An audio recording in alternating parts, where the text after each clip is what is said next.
Well, Father's Day is right around the corner, and if you're like most churches, you're wondering, what are we going to do to honor dads? Well, in today's episode, we have 7 ideas for your church to honor fathers. We hope this conversation helps your church reach more people and grow. This is the Reach Right Podcast. Well, hey guys, welcome to the Reach Right Podcast, episode number 101. I am your host, Thomas Costello, and with me as always is my co-host, Ian Hyatt. What's up, Thomas? Hey, not much, man. Father's Day is coming up. Looking I forward can't to wait. that. And that's our theme for today is 7 great Father's Day ideas for churches. I think that there's like this reputation that comes with Father's Day that it is kind of the second class holiday when there's Mother's Day and you got to do that up big. Everybody comes out on Mother's Day. Mom wants people to come. And then I've heard, I can't back this up with evidence, but Father's Day is historically one of the least attended days of the entire year for churches because Typical. Dad just wants to stay home, or I guess is the idea.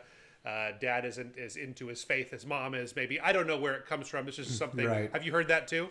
Oh, I've heard it. Yeah, probably just chalk it up to man laziness, right? Maybe, I don't know. That's one reason. I don't know where it comes from exactly, but I will say that churches do tend to do a lot for moms on Mother's Day, and I think we do have a heart to do things for dads too, but I feel like a lot of times we're just stumped on some ideas. And I've seen some, I guess that's what we're going to be talking about today, is helping to give our audience some ideas on things they can maybe incorporate into their Father's Day service, some things that they can do there. These are all things that we've seen churches do. I've seen them to varying degrees of success, so I think it'd be a fun conversation to have. So your church, do you guys do it up big typically on Father's Day? Not as big as Mother's Day, of course, so typical, I guess. But we've come up with some unique things over the years for sure. Yeah, we do too. So I know a couple of these are from churches that I've been a part of, or churches that I've led, or the church that I'm a part of now. But I'll go ahead and kick us off here. Yeah. And so this, hopefully it just gives you some ideas. I think you probably don't want to do all 7 of these on Father's Day. It might be overkill. But if you do 1, maybe 2, I think that'd be really a cool thing here. So number 1 is bacon bar. I'm just telling you, as a dad, this sounds fantastic to me. So if I walk into church and I'm handed a nice stick of bacon of different varieties, different flavors, I imagine like maple dipped or chocolate dipped bacon, just a nice stick. I heard of churches doing bacon flowers, kind of a reverse Mother's Day type thing going on there. I've seen some of those kinds of ideas, but I don't know. I love this one. I think it's just something you can do to honor dads right when they come in. It depends on your area. If you're a church in Portland or something I was like going that, to say, maybe, I just spoke with a church in Portland today, and, he may have been a vegan. I don't know, but, it's okay. You can't confirm or deny that, huh? No, maybe have some celery on the side with the bacon. I don't know. Yeah, ants on a log, something like that. There you go. That's good. That's good. I mean, bacon goes, for meat lovers, which are, I think, most dads, I think bacon, it just hands down goes good with it. There's never a bad time for bacon, ever. Yeah, so. That is. And I think that's just kind of getting us down. I think food is one of the keys to a man's heart. And so whether it be bacon or it be donuts or it be whatever it is that dads love in your area, I think a lot of times if you might want to think of something regional. So, here in Hawaii, we have these special donuts called malasadas, and having a bunch of malasadas for dad, that would be fantastic. Bacon, again, great idea there. So, do something food related. We might suggest a bacon bar. Yep. Next one I'll cover here, which also I think is just having dad-themed foods, which I think we covered just one of those, and drinks. So dad's root beer, of course. How about that? I mean, that's a no-brainer almost. But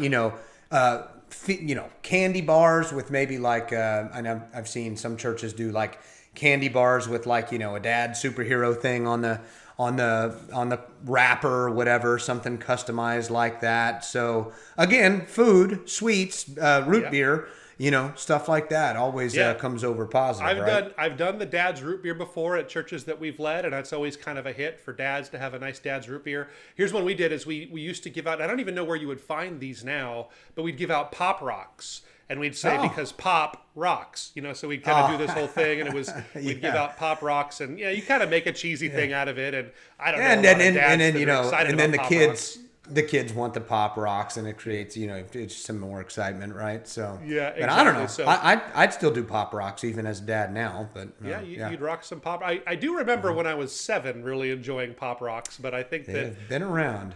yeah, I'd go bacon any day though. I think that's I'd Yeah, take bacon over. I Pop take bacon. Rocks. I think number 1 so far, bacon. Yep. Yeah, there you go. So, all right, good. Next one is grilling supplies. I think this is always a fun one. We're just coming out of Memorial Day. We're in the midst of summer grilling season. There's a few ways you could do this. I think one of the most common ways I've seen is a church rub, for instance. So you'd make you get bottles, and rubs are super cheap to make if you buy the ingredients in bulk. You go to Costco and you get a big thing of all the different things you would want in rub.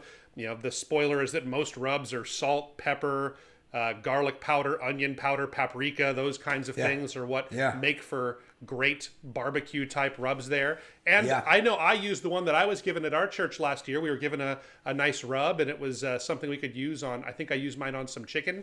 Turned out really good. So you could do it that route. You could also maybe have some kind of a giveaway. So if you want to take a time during the service and say, hey, who is the dad of the newest dad here? Who has the youngest kid in our entire church? And everybody kind of raises their hand as to how old their kids are, and give them a set of grilling tools maybe. Or who has a son or daughter who lives the furthest away, or something. Having some kind of a competition for dads. I think that could be really cool to do. But grilling themed awards for those questions would really be a cool thing to do. I'm in Texas, so that sounds great. The Texans, Dad and me, would of course be all for that, but I think dads everywhere, a lot of them will appreciate grilling. So, no, that's a good one. So, next one, pre or post service games. I mean, so probably not something you want to make too lengthy. I don't know if you want to have a full on football game with dads getting injured or anything like that, or having to spend too much time, because dad's probably going to be, if it's after service, excited to go get lunch or have lunch made for him or whatever. If you're like me, I would just be like, my family, they roll their eyes at me, because whenever it is Father's Day, I call it Father's Day weekend. I say it's Father's Day weekend. I've done so much for you. What's in it for me? What's coming back to me? But no, the games, getting back to that, I think, cornhole, you could set up a quick little cornhole thing, maybe kind of like a darts thing, and if dad hits a bullseye, they get some sort of a little prize or something like that. I know one time, not for Father's Day, but my church, we had a guest speaker out who was like an ex-football player, and of course our pastor's an ex-football player, so we had that whole thing here, and football's big in Texas and all of that. So we had like a bench press contest, as a matter of fact, or we had which dad can, how many times can you bench 135 pounds? Now, I don't know if that'll go over. Yeah, it was unique, but it was popular. It was definitely people popular. Come in all their church clothes, and they hop onto the bench, and they're... It's just one set of like however many times you can lift this way. Anyway, I don't know if that one will work at most churches, but again, maybe the cornholes. I love the idea. And that's what it's about. It's about just giving ideas of things. Hey, maybe it'll work at your church if you... have the right kind of crowd where bench pressing a certain number of reps would really, the dads would go for that. Great. We would be careful, though, that you have people spotting. You don't want injuries at church, right? So yeah, that'd be a miserable Father's Day. And as us dads tend to get older, as you and I both know, when we work out, that it can lead to injury from time to time. And it takes a long time to recover. There you go. Yeah, so that's exactly it. So, all right, number 5, a father-child event. We talked about this one. We did kind of a sister episode to this one for Mother's Day. Yeah. And so we talked about that for moms. I think that this isn't something maybe for Sunday morning, so you don't have an additional event right then, because I think your odds of good attendance are going to be poor. So I think that this is something maybe for Father's Day weekend, like you were talking about. Yeah. A father-child event. The obvious one is something like a daddy-daughter dance. I know that's appropriate for dads with certain age daughters. So I know if you're a father and you have a 35-year-old daughter, you may not want to go to the daddy-daughter. She may not want to do the daddy-daughter dance with you. Might be cute still. Hey, who knows? Sure. But just some ideas there. But yeah, especially I know I've been to them with my daughter when she was younger. My daughter is 16 now. Your daughter, my daughter and your daughter both being teenage. Yours a little older than mine, but they may be like, no, Dad. I don't think so, Dad. Yeah, exactly. If you insist. Yeah, but I think just it might be a little tight on time for this because you probably needed to be announcing this a few weeks ahead of time. So if you're watching this podcast here in 2022, you may not have time to do this father-child event kind of an idea. But for next year, it's something you can kind of be thinking about. I think a daddy-daughter dance or maybe some other ideas, kickball tournaments or those kind of things could all be really cool ideas for kind of a father-themed event there. Yeah. Well, here's the next one here. Host a guest speaker. Well, this one, doesn't, I mean, it's probably been done quite a bit, but maybe you get in a men's ministry leader or something like that, a real man's man. Hey, maybe it could be a woman speaker that challenges all the dads to be better husbands and fathers. But I don't know about that. But yeah, you could. But also, you could have a panel of. I know that my church likes to do a lot of Q&A stuff and gets in a panel of not just men, but panel. It could be a panel of dads, that of different. Aged kids, then you ask different various questions too. Something like that could be really neat. But yeah, it makes it a little bit of an occasion and something different. Yeah, no, it's good.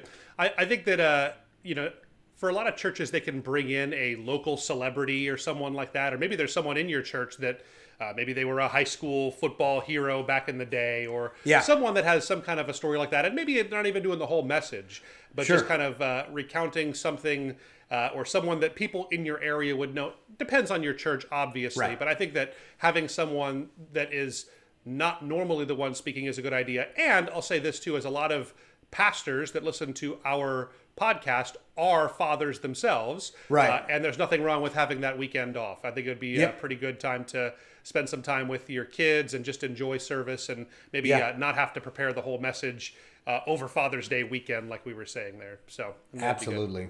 Good stuff. All right, last one, probably the most important, I'd say, is honor fathers during service. Yeah. So I think this is something that's really important. Here's something that I have caught wind of, is that Mother's Day, the theme for Mother's Day services is typically, moms are so great. We love moms. Aren't moms the best? They're just amazing. And then that's all well-deserved. I agree with all of those things I just said. Moms are great. I love my mom. My wife is a great mother. I cherish mothers. Yeah. However, for Father's Day, the theme is often the opposite. It's, hey, dads, we really got to step it up. We're not doing enough as dads. You're too distant. You're not loving your kids enough. We need to pick it up, dads, right? Yeah, could you imagine giving that message on Mother's Day? Hey, moms, you're not doing enough. You are not doing it right, moms. You need to pick up the game. That wouldn't go over well, right? No, us dads and husbands are already on thin ice as it is, right? Exactly. So dads are always known as the ones that need to step it up. So right. And so, like, is it any wonder that it's easier to get moms to want to come to church on Mother's Day than get dads to come on Father's Day when we're doing really very different things? A lot of times, I'm not accusing every church. I just am telling you what I have witnessed. I think we all get the importance of dads, but this is number 7. I think it's important that we honor fathers during the service. Yeah. And so if you have a message, and it very well may be deserved that dads do, I agree. There's lots of dads, and all of us need to step it up and become better fathers to our kids, better husbands to our wives. I'm all for issuing a challenge. I would maybe suggest holding back on that and not doing it on the day that we choose to celebrate dads, not doing it on Father's Day, and instead having one that honors dads and really praises dads and celebrates the hard work. Because then they come back. Because then they come back next Sunday, and then you can go hard on repentance and make it. Yeah, that's right. Yeah, so kick them in the teeth next week. That's really the solution to all this. So that's funny. Yeah, but I think just taking the time to honor dads, having dads stand. If you're the kind of church that lays hands on people, then you would have people around them lay hands on them, honor, bless dads, take some time really just to do those kinds of things. And I think that can change the culture and you can see more turnout and have a bigger impact on dads on Father's Day if you do those kinds of things. Agreed. Yeah, that's it. Any closing thoughts or anything, Ian? Anything as we're kind of wrapping up here? No, as I consult with so many pastors, most of them are dads, and I would just say to, our listeners and viewers that, hey, we appreciate you guys, and you deserve to be honored, and dads have a challenge in this day and age. So I think that, to go to church, to be honored, and to be celebrated even by your Heavenly Father. I think dads need to know that they are celebrated by their Heavenly Father. And we appreciate you, dad pastors, dad ministry leaders, and keep up the good work. And then also, if you are not doing good work, step it up. Let the challenge, let the rebuke come from us and not from maybe church so much this weekend. That's it. I'll end with one other little kind of caveat or caution. The numbers bear out that about half of the people in your church don't have a good relationship with their dad, or there's some kind of a tension there, or they had an absentee father, or there's some kind of abuse, or there's so many issues. And I think that's where a lot of this tension comes. Yeah. And I just think we need to be sensitive to that. I don't think you throw out the baby with the bathwater. You don't say, we're not going to say anything because we might offend somebody. I think that's the wrong approach on this. Yeah. But I would say that you do need to be sensitive to all of the people in your church that don't have a good relationship with their father, or Father's Day is a reminder of painful times and things that were hurtful to them there. So be sensitive to that. I'd say even speak to it, but don't spend the majority of your time there. And I think the point of that is pointing to our Father, pointing to our Heavenly Father, who is the one who is the best dad, and remembering that we all have a father in him. And so I think just kind of keeping that in mind as you're doing it. But in the end, it's important that you celebrate dads, and we hope you guys have a great time doing that here in a couple weeks. So we'll leave it at that for this week. Thank you guys so much for being a part of our Reach Right family. If this has been helpful to you, or you maybe got an idea that was something you might want to put into place this year or next year, go ahead and hit the like button, share this, give us a comment, subscribe, follow, do all those kinds of things you can do wherever you're watching this episode. Thank you guys so much for being a part of our Reach Right family, and we'll catch you guys next week.